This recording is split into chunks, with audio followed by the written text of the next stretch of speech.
नमस्कार, मी सागर जोशी. TV9 मराठीमध्ये आपलं स्वागत आणि बातमीपत्रात आता घेणार आहोत विविध क्षेत्रातील महत्त्वाच्या बातम्यांचा वेगवान आढावा टॉप 9च्या माध्यमातून. सुरुवातीला राजकीय बातम्या. ठाणे लोकसभेमधून शिंदे गटाचे प्रताप सरनाईक यांची उमेदवारी जवळपास निश्चित. सरनाईक यांच्याकडून कागदपत्रांची जुळवाजुळव देखील सुरू असल्याची सूत्रांची माहिती.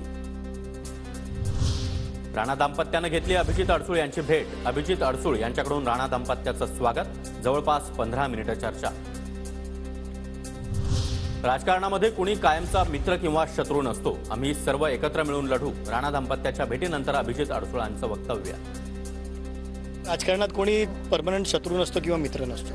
आमचे पदाधिकारी आजही स्टँड बायवर आहेत, परंतु कुठेतरी नक्कीच पॉझिटिव्ह चर्चा आता हे गेल्यानंतर आम्ही नक्की बसून चर्चा करू आणि नक्कीच काहीतरी पॉझिटिव्ह आउटकम त्याच्यामधून येईल. शरद पवार यांच्याकडून उत्तम जानकरांना आमदारकीचं आश्वासन. उत्तम जानकर महाविकास आघाडीचं काम करण्यास सकारात्मक. सूत्रांची माहिती. लोकसभेत मी अजितदादा गटामध्ये माझा प्रवेश वगैरे नाही, मी आहे तिथंच आहे आणि याच्यामध्ये अजितदादा गटात आहे. 4 टक्के देवेंद्र फडणवीसांना भेटायला जात आहे, 2 दिवसांनी पवारांना भेटायला येत आहे. पूर्वीपासून आमचे फडणवीस साहेबांचे संबंध आहेत. जरी मी अजितदादा गटात असलो तरी त्यांच्या सूचनेप्रमाणेच होतो.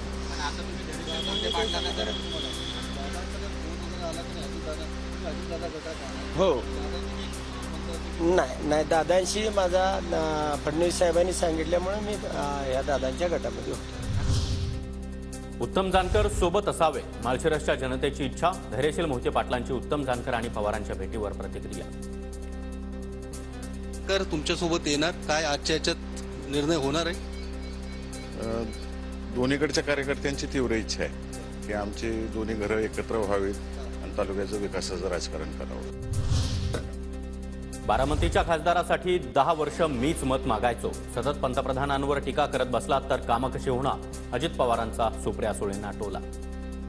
त्यामध्ये कुठलंही सेंट्रलचं काम बारामती लोकसभा मतदारसंघामध्ये आलं नाही. माझ्या इंदापूर मतदारसंघामध्ये मंजूर होऊन आलं नाही. कारण सतत जर तुम्ही सत्तेवर असणाऱ्या प्राईम मिनिस्टरवर टीकाच करत बसला तर तुमची कामं कशी होणार? आतापर्यंत मी 5 ते 6 वेळा उपमुख्यमंत्री झालो. उपमुख्यमंत्री होण्याचं माझं रेकॉर्ड कोणीही तोडेल असं वाटत नाही. अजित पवारांचं मिश्किल वक्तव्य. अनेक पदं मी 5 का 6 वेळेला उपमुख्यमंत्री पद स्वीकारलेली आहेत. माझा रेकॉर्ड मला नाही वाटत कुणी पुढे तोडेल अशा पद्धतीची. कारण 6 वेळेला उपमुख्यमंत्री व्हायला तेवढ्या वेळेला निवडून पण यायला पाहिजे. पहिल्या टप्प्यातील लोकसभा निवडणुकीच्या प्रचाराचा आज शेवटचा दिवस. शेवटचे काही तास उरल्यानं जनसंपर्कासाठी उमेदवारांची धावपळ. उमेदवारांचा सभा आणि जनसंपर्कावर आज भर.